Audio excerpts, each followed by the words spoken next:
Due to the graphic nature of this cult's crimes, listener discretion is advised. This episode includes discussions of abuse and murder that some people may find offensive. We advise extreme caution for children under 13. The dawn was wet on March 29, 1998. This was the norm for the sleepy hamlet of Mount Lake Terrace on Washington's Puget Sound. But 34-year-old Chris Turgeon and 27-year-old Blaine Applin didn't notice the rain. They were deep in thought, preparing to carry out God's latest demand. Blaine had spent the roughly 19-hour drive from San Diego, California, manically praying. From the passenger seat, he studied his spiritual leader, who seemed so calm, so focused. Blaine wondered why he couldn't match Chris's serenity. He begged God for a sign. As the pair neared their old neighborhood, Blaine saw it, a magnificent rainbow. Chris claimed it was a sign from God that they were on the right path. It seemed it would be a blessed journey. Finally, they reached their old friend's trailer. After a day of non-stop driving, Chris only managed to nod to Blaine as if to say, "It's now or never." Blaine exited the car. With each step, Blaine's prayers intensified. He muttered, "It's God's will. It's God's will." He knocked on the door, and his old buddy Dan Jess opened up. Blaine said, "Dan, I need your help." Dan smiled, and his eyes overflowed with sympathy for his estranged friend. But before he could welcome him in, Blaine put a pistol to his head.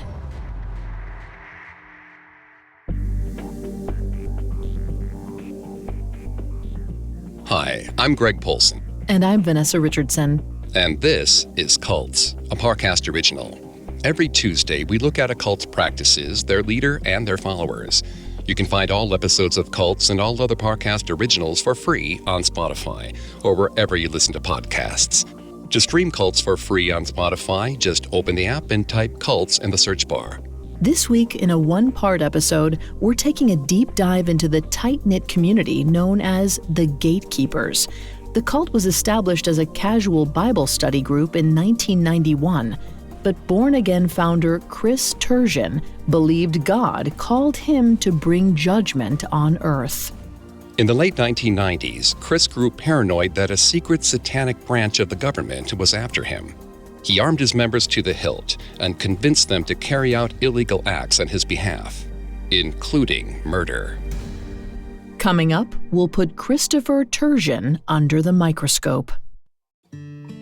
Stories of Chris Turgeon's upbringing are few and far between, but he claimed his biological father was a drunk who beat his mother. Lucky for Chris, his father didn't stick around. When Chris was still young, his mother met his stepfather. Edward Turgeon was a relatively decent man who adopted Chris and his two siblings. Edward loved the children, but took a special interest in Chris when they bonded over music.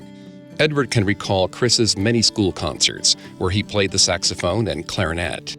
Edward remembered Chris as a quiet child with a short attention span who kept to himself. As a teenager, friends used to call Chris Opie, a shout-out to the kid from the Andy Griffith Show. In his free time, he spent hours reading the Bible alone in his room. While the rest of Chris's earliest years remain a total mystery, we do know he left home to attend a Bible college around 1983. At 19 years old, Chris knew the Bible inside and out. Classmates often came to him for life advice, and he had a knack for quoting just the right piece of scripture to help. Chris was also known for his musical talent. Whenever he got the chance, he sat in the campus quad playing his saxophone. Students gathered to hear his jazzy renditions of their favorite hymns. While he didn't advertise it to his schoolmates, when Chris started college, he heard the voice of God. Early in his first fall semester, he locked himself in his dorm room to read the Bible cover to cover. Out of nowhere, everything went dark. A pinprick of light illuminated a passage from Ezekiel 33:33. And they shall know a prophet has been among them. Then the Lord appeared to tell Chris that he was the reincarnation of the prophet Elijah. God said he was chosen to prepare Christians for judgment. At first, Chris wondered if he was dreaming, But then he heard God's voice a few nights later, affirming that he was meant to lead a cleric's life. Vanessa is going to take over on the psychology here and throughout the episode. Please note, Vanessa is not a licensed psychologist or psychiatrist, but she has done a lot of research for this show. Thanks, Greg. Writing for the British Psychological Society, researchers Simon McCarthy-Jones and Eleanor Longden note that hearing God's voice has often been interpreted as a symptom of brain disease synonymous with schizophrenia. While Chris believed his visions were genuine, he was aware that others might think he was psychotic. Afraid others would mock him, Chris initially kept the divine visions to himself. Fresh out of college, Chris took the Lord's message to heart and started preaching wherever he could. He made his way around the garden-variety suburbs of Seattle, but he had trouble finding stable pastoral work at a church. Chris needed to make money somehow, and eventually found a job managing his small apartment complex in Everett, Washington, just outside of Seattle. Chris's life remained relatively uninteresting until around 1991, when God began speaking to 27-year-old Chris Turgeon once again. According to Chris, God ordered him to form his own church right there in his little apartment. Chris reached out to a handful of guys he'd connected with around town and invited them to participate in a casual Bible study group. They met regularly, and Chris called the congregation to be Ahaba Asa Prophetic Ministries. In Hebrew, that meant to act with God's love. Intent on growing his congregation, Chris asked existing tenants to attend group meetings. While recruitment wasn't his strong suit, a couple of lost souls accepted Chris's invitations. The 7 members that joined felt soothed by his presence. Chris listened and feigned concern. He offered his members thoughtful responses when they asked about the meaning of life or where a loved one went after they died. Not only was he comforting to his mini-flock, but he made gathering for Ahaba Asa meetings fun.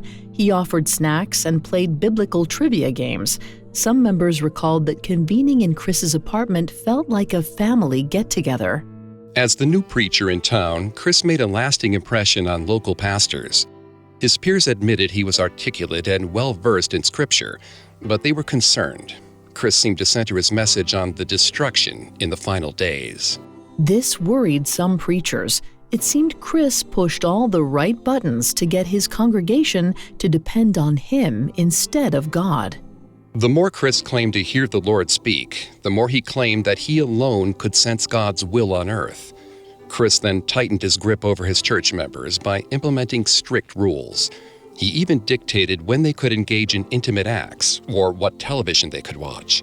The members trusted in Chris, so they complied.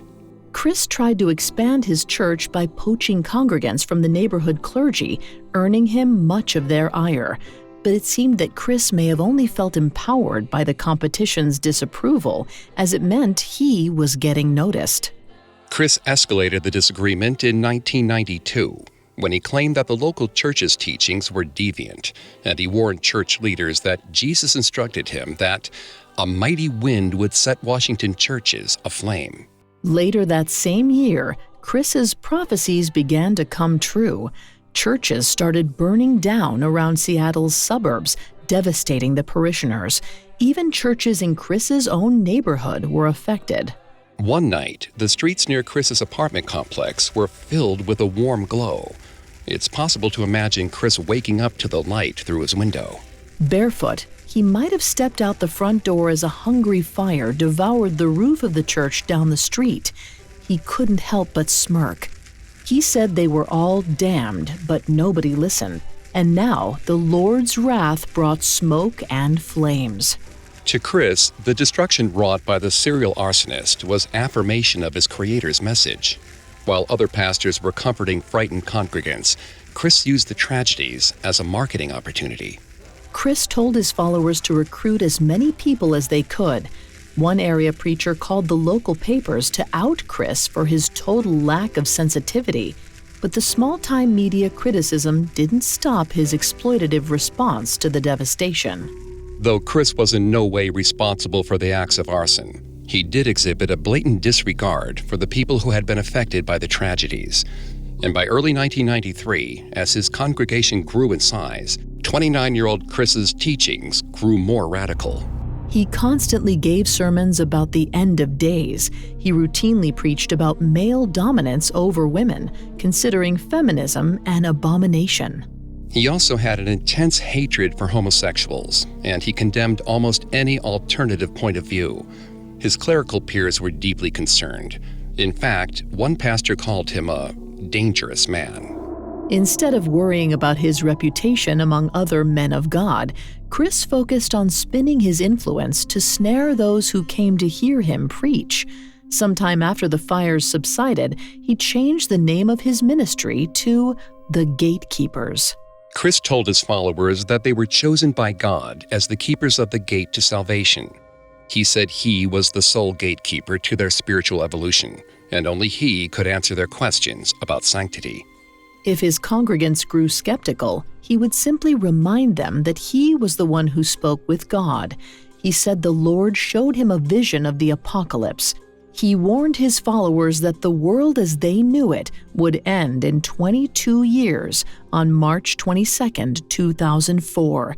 They were either with him and God, or they would end up in hell. Next, Chris Turgeon's radical teachings lead to radical violence. Hi, it's Greg. Parcast has a brand new series sure to become your next podcast obsession. It's called Medical Murders, and it exposes a dark and disturbing diagnosis that not every doctor wants to extend your life. Every Wednesday, Medical Murders introduces you to the worst the medical community has to offer. Men and women who took an oath to save lives, but instead use their expertise to develop more sinister specialties. Join host Alastair Merton as he examines the formative years and motives of history's most infamous killers, dissecting their medical backgrounds with expert analysis and professional insight provided by practicing MD Dr. David Kipper. You'll investigate a wide range of heinous healthcare workers, like the general practitioner believed to be the most prolific serial killer in modern history, or the dentist who led a double life as a hitman, or even the doctor and gang member who mixed deadly potions for unhappy housewives to use on their husbands. When it comes to these true crime stories, the only thing the doctor ordered is murder. Follow Medical Murders free on Spotify or wherever you get your podcasts. Now back to the story. By 1993, 29-year-old preacher Chris Turgeon was growing his casual Bible study group, the Gatekeepers, in his small apartment.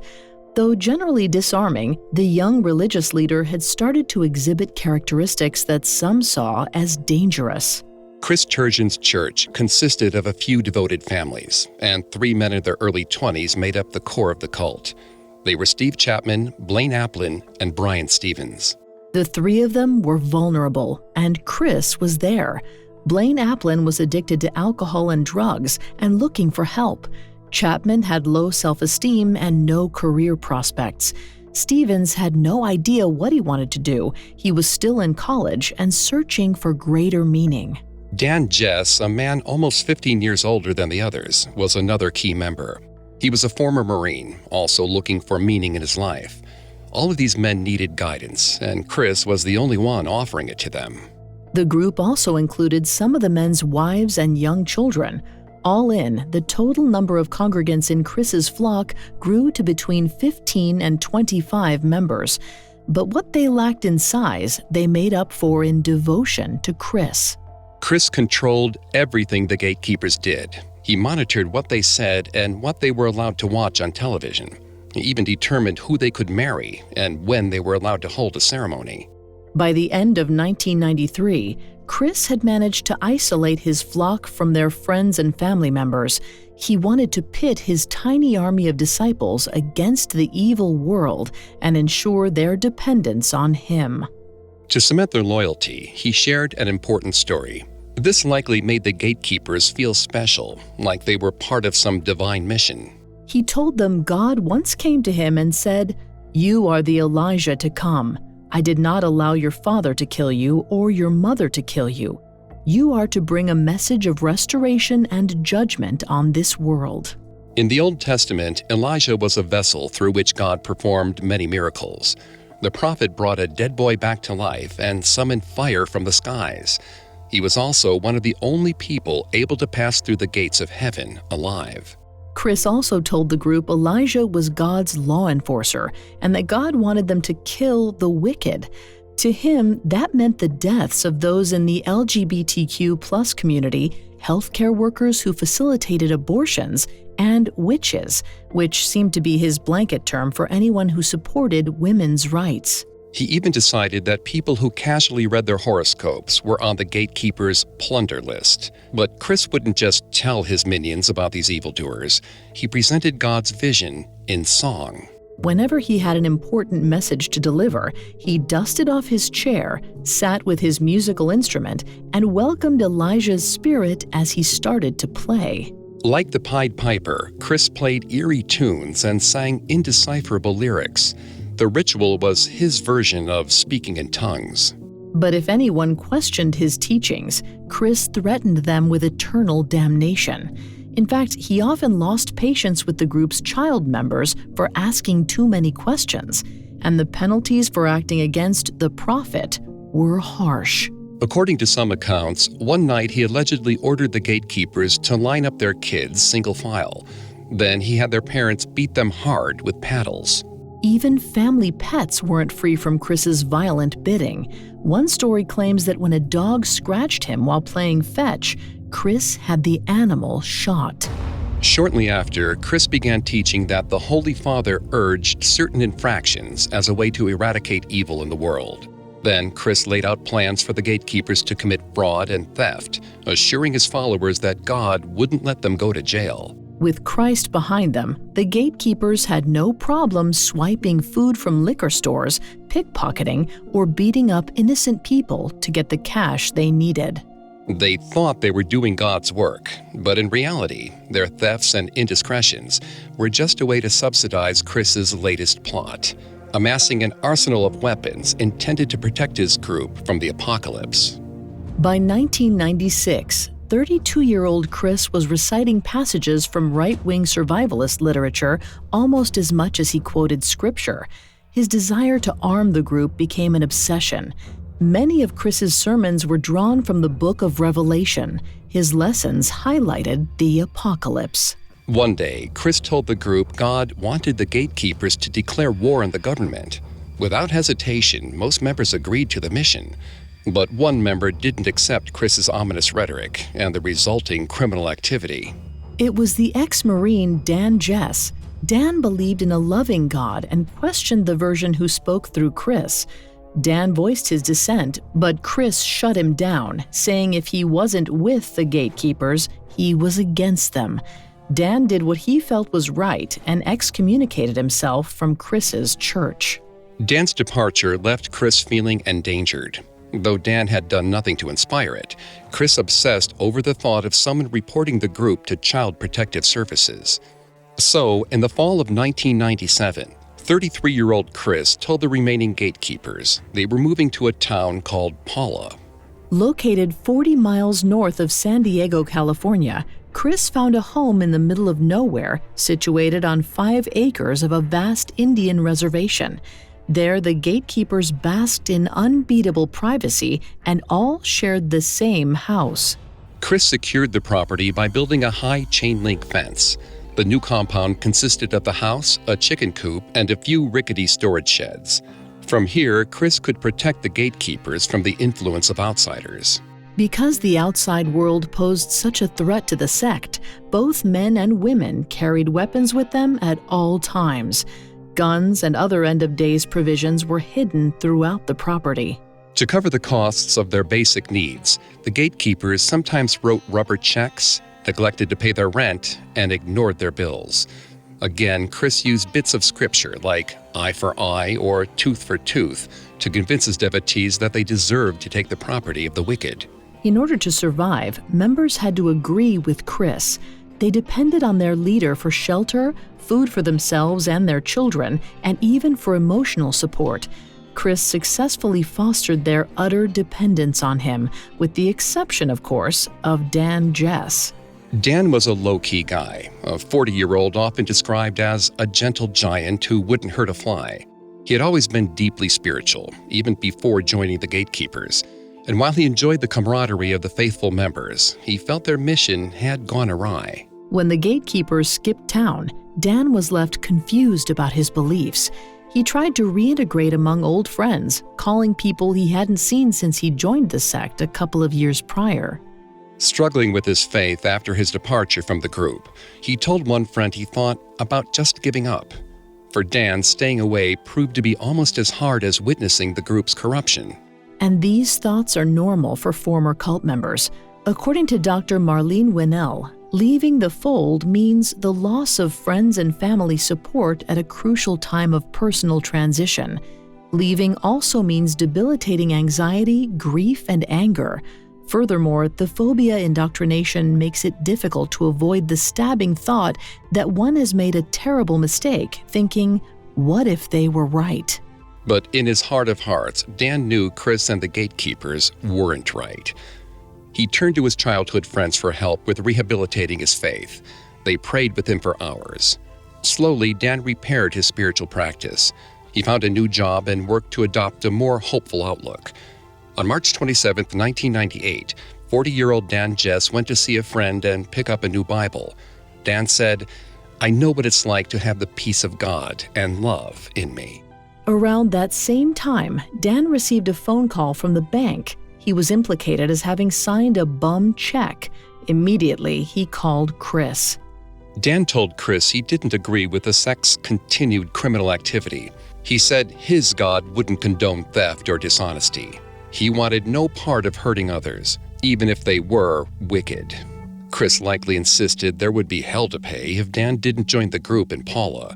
That's when Dan called Chris a false prophet. Dan said if Chris didn't leave him be, he would let the police know about the group's transgressions. Those in the house with Chris remember him being unusually angry after the call. Fuming, Chris called an emergency meeting of the Gatekeepers. He told them Dan was going to disclose their frauds and location. In a panic, he ran to the piano to summon the word of God. Chris hit the keys hard. As God sang through him, he called on the Gatekeepers to destroy their number one enemy, Dan Jess. Suddenly, 27-year-old Blaine Applin jumped up. He confessed God told him to shoot Dan Jess. The other members erupted with praise, and Blaine just kept singing, "This is God's will. This is God's will." As they sped up the interstate that spring morning in 1998, 34-year-old Chris blasted Christian speed metal.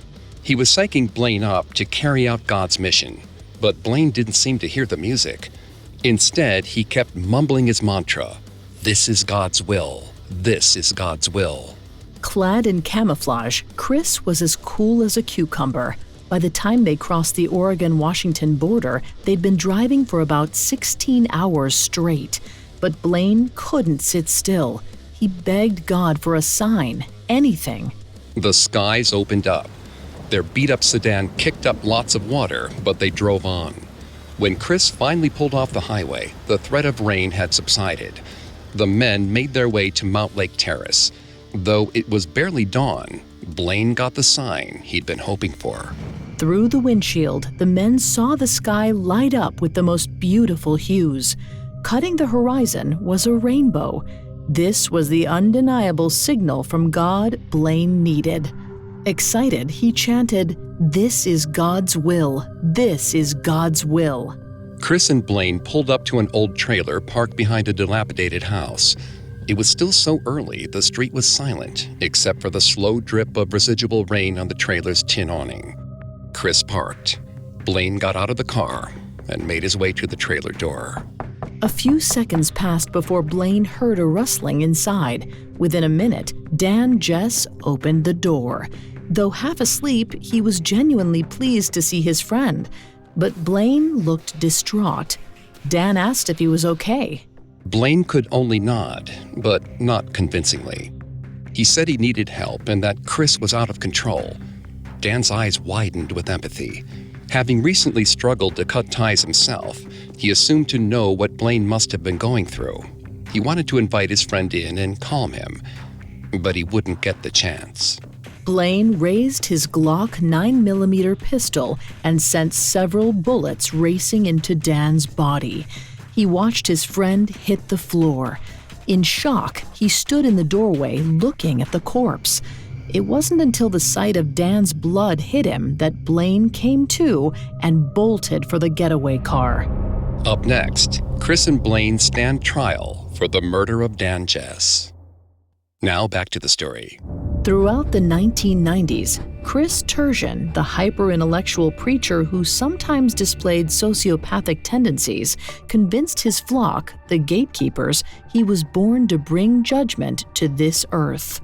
In 1998, 34-year-old Chris and his disciple, 27-year-old Blaine Applin, drove from the Southern California desert to the suburbs of Seattle, Washington, to murder former cult member Dan Jess. Mount Lake Terrace wasn't a town familiar with crime. In fact, homicides only occurred there on average about once every 12 years. Though there were no glaring signs of forced entry, the police did have a few leads. For one thing, Dan's neighbor saw a white male running from the scene of the crime to the getaway car. Another acquaintance explained to the police that Dan used to be involved with a fanatic religious sect. Based on his description, authorities pulled the images of 4 possible cult members. Without hesitation, the witness identified Blaine Applin as the primary suspect. Blaine also left another clue at the crime scene, a collection of discarded shell casings. Though Chris and Blaine had wiped the casings of their fingerprints, investigators discerned the type of gun used. It was a Glock 9mm. If they could find it, they'd have their murderer. All signs pointed to the Gatekeepers, but their whereabouts were unclear. Investigators entered the cult members' credit cards and other information into a national database. Then they waited. Chris and Blaine thought they'd gotten off scot-free. Feeling totally backed by God, they went back to San Diego and stepped up their criminal activity. They robbed what they considered to be evil businesses, usually taking a few $100 from each establishment. In June 1998, the authorities finally got a hit.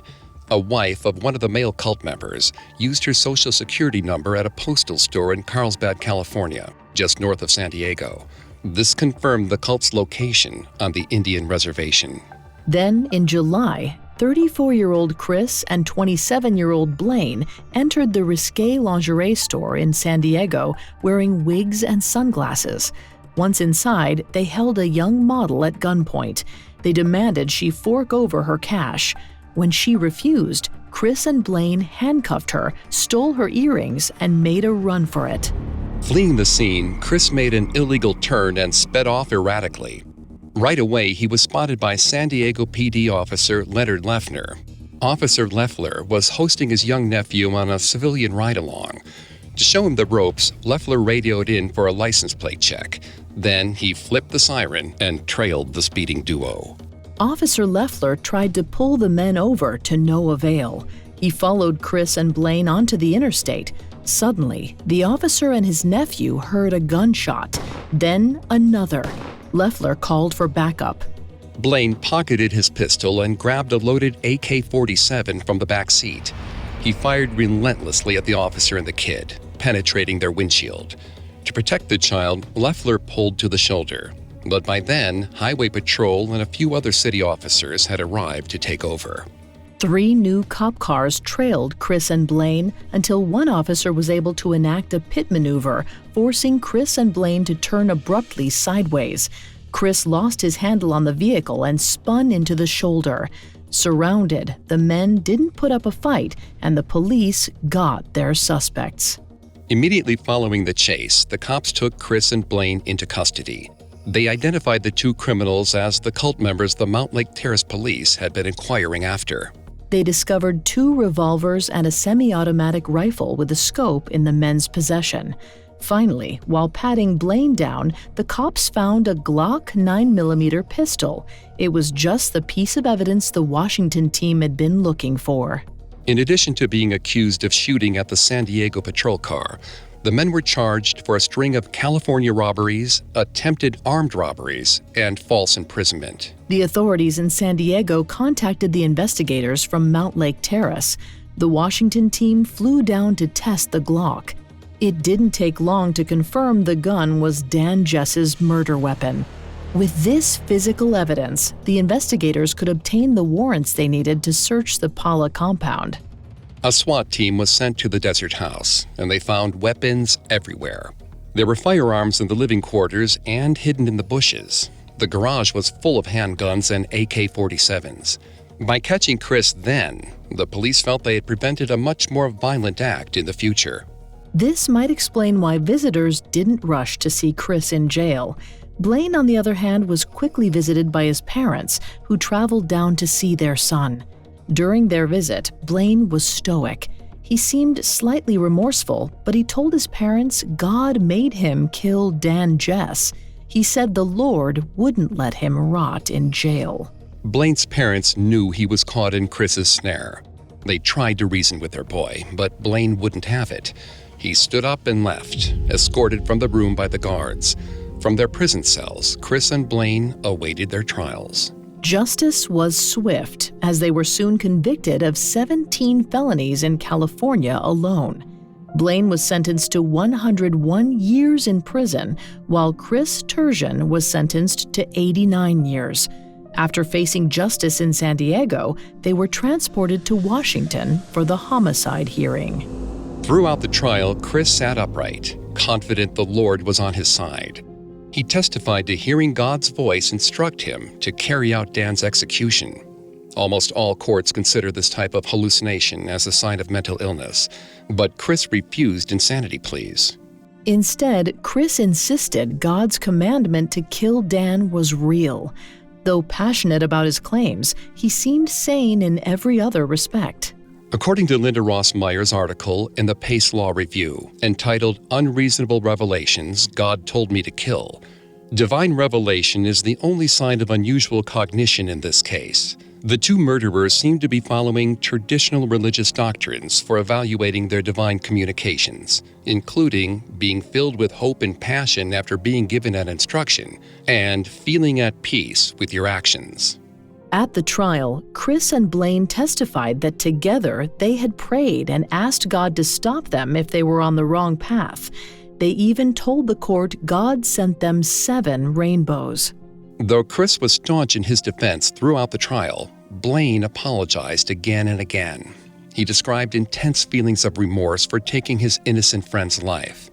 Ultimately, his defense laid out that Blaine was deceived and manipulated by a masterful psychopath, Chris Turgeon. The defense's psychiatrist testified that Blaine knew his acts were illegal, but they couldn't say whether or not he possessed the ability to tell right from wrong. Still, the jury rejected his plea of insanity, convicting him of first-degree murder. Chris, on the other hand, put on quite a show in court. He said his defense team, who tried to prove his insanity, was working for Satan. He maintained he was entirely sane, but took timeouts during his testimony to condemn the country for its wickedness. He also relentlessly repeated that destruction was nigh. He sang the national anthem and attempted to show the jury photos of abortions. Additionally, he said if God asked him to, he would do it all over again. Chris was also found guilty of first-degree murder. In addition to his 101-year sentence in California, the state of Washington sentenced Blaine to 39 years for the homicide. As Chris awaited his punishment, he delivered a stirring 10-minute sermon to the court. He railed on America for legalizing abortion, supporting gay rights, and allowing equal rights for women. He begged the court to repent from their wicked deeds. He reminded his audience that judgment was at hand. And in fact, his was. Chris was sentenced to 50 years in prison for Dan Jess's murder. After Chris and Blaine were locked up, the rest of the Gatekeepers disbanded. Members were devastated. They trusted their leader, the supposed prophet Elijah, and had to work to accept their new reality. Their hero was just a mad con man. Strangely, Chris's prediction that the world would end on March 22, 2004 was somewhat accurate, for it was on that day that the State Court of Appeals upheld his conviction for the murder of Dan Jess. Today, Christopher Turgeon remains in jail. Inmates say he's welcome because he can still be heard preaching, and on occasion, he even plays his music for all to hear.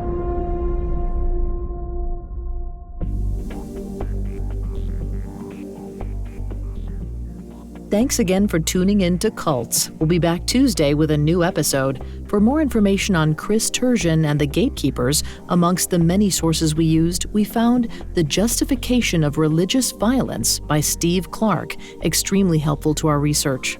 You can find all episodes of Cults and all other Parcast originals for free on Spotify. Not only does Spotify already have all of your favorite music, but now Spotify's making it easy for you to enjoy all of your favorite Parcast originals, like Cults, for free from your phone, desktop, or smart speaker. To stream Cults on Spotify, just open the app and type Cults in the search bar. We'll see you next time. Cults was created by Max Cutler and is a Parcast Studios original. Executive producers include Max and Ron Cutler. Sound design by Billy Pace, with production assistance by Ron Shapiro, Carly Madden, and Joshua Kern. This episode of Cults was written by John Levinson, with writing assistance by Abigail Cannon, and stars Greg Polson and Vanessa Richardson.